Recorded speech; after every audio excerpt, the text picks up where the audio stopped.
მოგესალმებით, ეს გახლავთ თერაპიული ზღაპრებისა და იგავების არხი.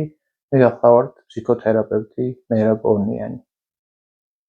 ეხლა წაგიკითხავთ იგავს, რომლის სათაურიცაა სარკე. ერთხელ სასახლეში ძაღლმა შეირბინა. მიმოიხედა და უამრავი ძაღლი დაინახა ირგვლივ. ძაღლები იყვნენ ყველგან. იყო რა საკმაოდ გონიერი ძაღლი, კბილები დაკრიჭა, რომ თავი დაეცვა უამრავი ძაღლისაგან და შეეშინებინა ისინი. ყველა ძაღლმა ასევე დაკრიჭა კბილები საპასუხოდ. მან დაიღრინა. მათ კი მუქარითვე უპასუხეს. ახლა ძაღლი დარწმუნებული იყო, რომ მისი ცხოვრება საშიში იყო ამ ძაღლების გარემოში და ყეფა დაიწყო. ის დაიძაბა და მთელი ძალით იყეფებოდა, მაგრამ როდესაც დაიყეფა, იმ უამრავმა ძაღლმაც დაიწყო ყეფა და რაც უფრო მეტად ყეფდა თვითონ, მით უფრო მეტი სიმძაფრით პასუხობდნენ ისინიც. დილით ეს უბედური ძაღლი მკვდარი იპოვნეს. ამასთან სასახლეში მის გარდა არც ერთი ძაღლი არ იყო. საქმე იმაში იყო, რომ ადამიანი, რომელმაც ეს სასახლე ააშენა, ყველა კედელი, იატაკი და ჭერი სარკეებით დაფარა.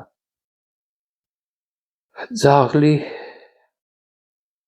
ის მარტო იყო იმ სასახლეში. უბრალოდ იქ უამრავი სარკე იყო. არავინ ებრძოდა მას. საერთოდ არავინ იყო იქ, ვისაც ჩხუბი შეეძლო. მაგრამ მან საკუთარი თავი დაინახა სარკეებში და შეეშინდა. და როდესაც მან ბრძოლა დაიწყო, გამოსახულებებმა სარკეებში ასევე დაიწყეს ბრძოლა.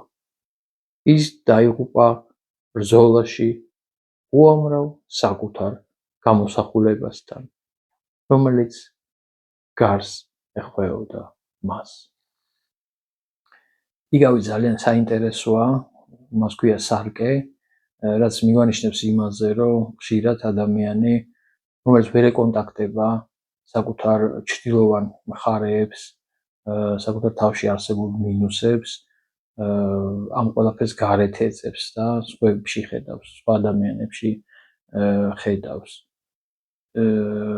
ის რეზონირებს იმაზე, რა პრობლემატიკაც თავად მას აქვს და მასში აქვს და ამ დროს ამას ყველაფერს ხედავს სხვაგან, სხვაში და ნაკლებად ეძებს ყველაფერს მიზეზებს საკუთარ თავში. ამ მხრივ ძალიან მარჯვედ მოხერხებულად შექმნილი იგავია, რომელიც ბევრ რამეზე შეიძლება რომ დააფიქროს ადამიანი. ჩვენთვის, როგორც ყოველთვის, საინტერესოა თქვენი მოსაზრებები და წინადადებები, რომლებიც შეიძლება გქონდეთ ამ თუ იმ თემასთან დაკავშირებით, მოუთმენლად ველით თქვენგან გამოხმაურებას. ჩვენთვის ეს მნიშვნელოვანია, რათა გავითვალისწინოთ მომავალ საქმიანობაში.